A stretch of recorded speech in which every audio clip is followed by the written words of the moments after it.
I'm afraid of surprises. What did you say? You are? That he likes surprises. Okay. So take this. Turn your phones off. Is it on yet? It's on. It's on. You can talk. You can. Because surprises is a true story of. There's an American professional baseball player, but he was known for his crazy sayings, like if you come to a fork in the road, take it. Whatever. If you come to a fork in the road, take it. Okay.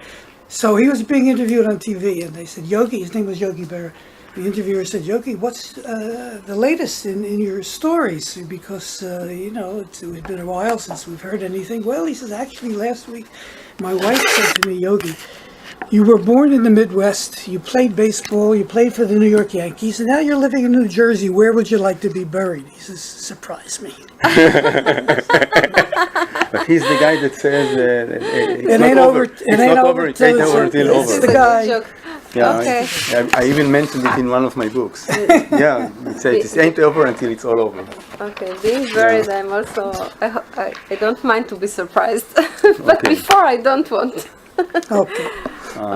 So it's a big honor for us, especially for me, to interview you, and we hope that we'll learn something from this. This is what we all will learn from this. We are all orthodontists. Atalia is one of your students. I was a little bit a part of my life, a co of you, working with you, and I think it's very important for at least the Israeli orthodontist to know more about you. We hope that you live many years from now. Thank you. How far back do you want to go with the story of how I came to Israel as an orthodontist?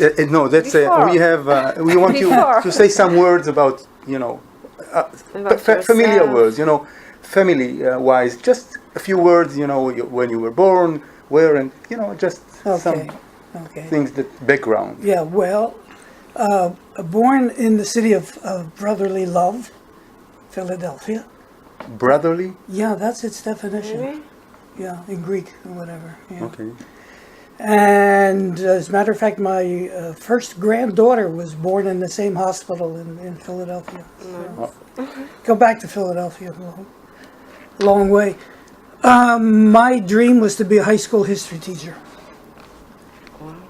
And somewhere along the line, my parents convinced me that it was not a good way to make a living.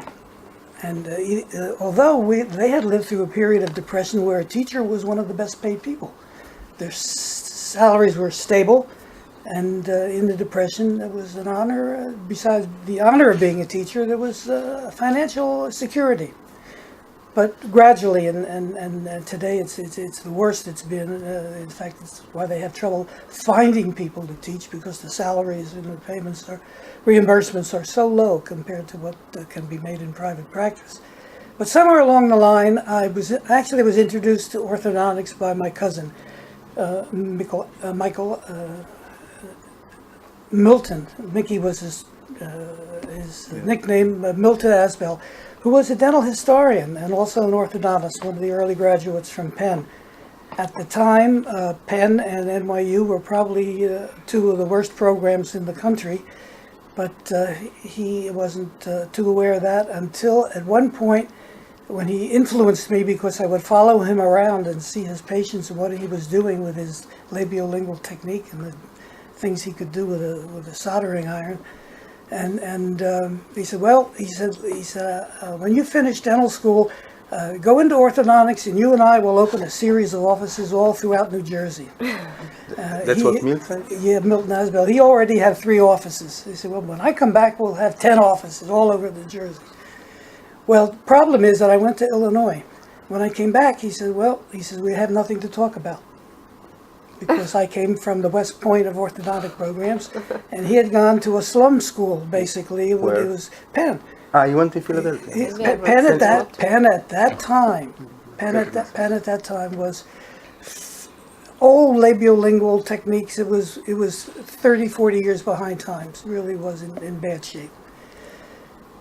So the question now was what to do with my life after dental school and the year and a half at Illinois, where I was not trained but educated. I use the words educated as opposed to trained because Professor Brody would say dogs and horses are trained but people are educated.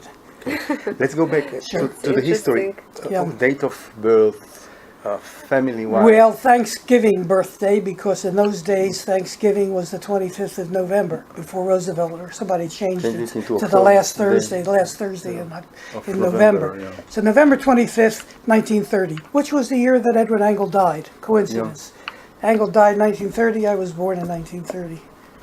And educated at the same high school as Netanyahu, as the two Netanyahu brothers, suburban Philadelphia. And it was a good high school education, and it was a wonderful college education, small liberal arts college in Pennsylvania.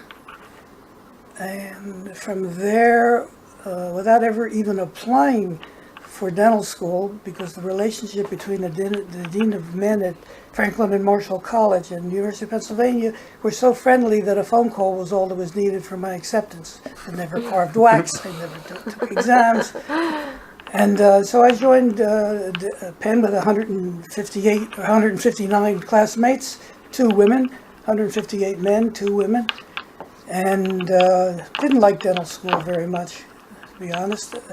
But I knew that my eye was on orthodontics by this time, having already because of my cousin Mickey, who had taken me around to visit some of his offices, and it was very different. Even then, I knew there was a big difference between being in general dentistry and being an orthodontist. And so I went into the United States Air Force, actually, right after dental school. After school? After school, 2 years as a captain in the United States Air Force. And at that point, I was applying for orthodontics. And in terms of people who had an influence on my life, the endodontists would know the name I.B. Bender. I.B. Bender was really a world-famous endodontist, was awarded honorary things from Hebrew University, from Tel Aviv University, from the Russian societies. He really world famous. And he was our family dentist and a family friend. And he was teaching at Penn in the oral diagnosis department. And when I'd come back to school, he'd say, well, Lieberman, how are things going? He said, well, I'm finishing the Air Force and I'm applying for orthodontics. He said, where are you applying? I said, Penn and NYU. He said, why did you pick the 2 worst programs in the country? I didn't know. And he's from Penn? Yeah, but no, he was from Penn, dental school. Dental school. But he knew enough about research because he was a research dentist. I.B. Bender really, his textbook was one of the Bibles in endodontics. And I said, well, thanks for the advice. Where should I go? And he made up a list of schools for me, which included the University of Illinois. And so thanks to him, probably my whole orthodontic life was changed by not going to those schools, which have since improved. And today, really, there's a level field in terms of orthodontic education. Probably most schools, if not all schools, are at a pretty high level, not as it was then, where there was a high point and a low point. And Illinois was a unbelievable experience. The man that taught me how to push teeth around actually was a black Jamaican, Earl Renfro. But the man that taught me to think biology was Brody. So we... one second, we'll come to this. Yeah. We'll come to this. Oh, okay. When did you get married? Oh, goodness, well. My wife was a child bride. In fact, she calls our 60-year-old son a child from my first wife. But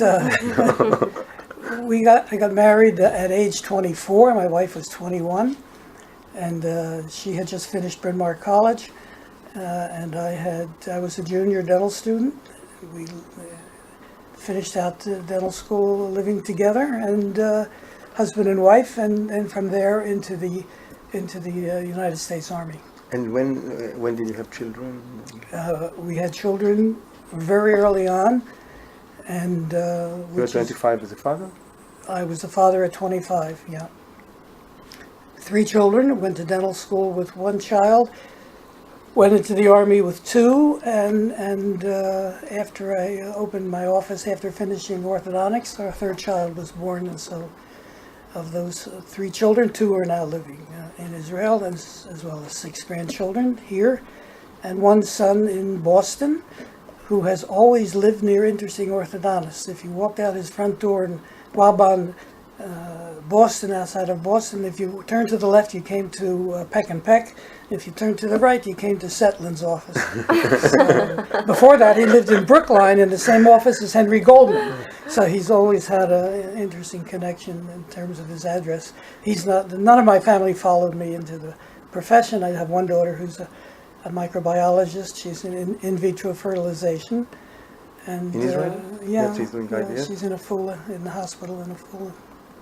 And that's So where do we go now? Where do we go now? Now we go to your Illinois. Professional, Well, this is an interesting To story. Illinois. Actually, some water maybe before. That's okay. Just Okay, coffee. we'll make a break. The 10 o'clock, we'll take a break.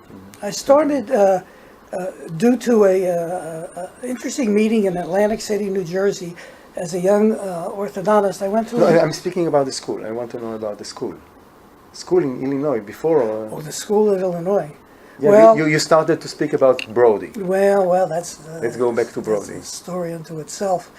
And McNamara at McNamara was your teacher? No, No. He's much younger. No. But we were at an Angle Society meeting, and McNamara showed a movie with Brody in the back seat of a rumble seat of an old car, and Angle was in the car, and the headline in this old movie was instead of using his name, which was Alan Brody, it said, pictured in the car is Steve Brody. And they stopped the movie. McNamara said, does anyone know where he got the nickname Steve? And it was not even my Angle Society component. I was a guest of someone else's. No one else raised their hand. I said, well, I know that story because of having gone to Illinois, and then we knew the story. The story was that when Brody was in high school and finished high school, he had an appointment to West Point as a cadet and an acceptance to the University of Pennsylvania Dental School, and he didn't know which one to do. At the same time, a guy named, a young man named Steve Brody jumped off a bridge. Thoreau says, Thoreau woke up, it was before he passed away basically, Thoreau woke up, he said it was the Brooklyn Bridge. And this guy, Steve Brody, jumps off the Brooklyn Bridge on a dare. On a dare. What is a dare? I'll dare you to do it. On a dare. Yeah, it was like a bet. Yeah. Like a bet. Yeah. On a dare.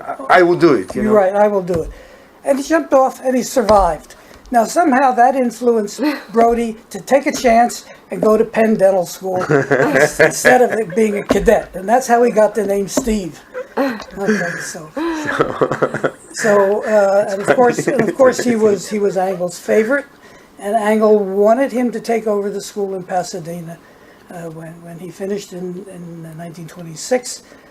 But for some reason, maybe he loved Chicago, I don't know, but he chose a different path, and so in 1930 Brody opened the program at Illinois.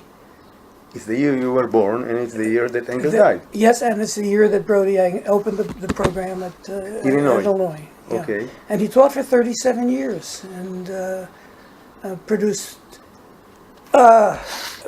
many of the world's famous orthodontists. Starting with his first class was none other than William B. Downs. Downs had been a prosthodontist. Brody's dream was to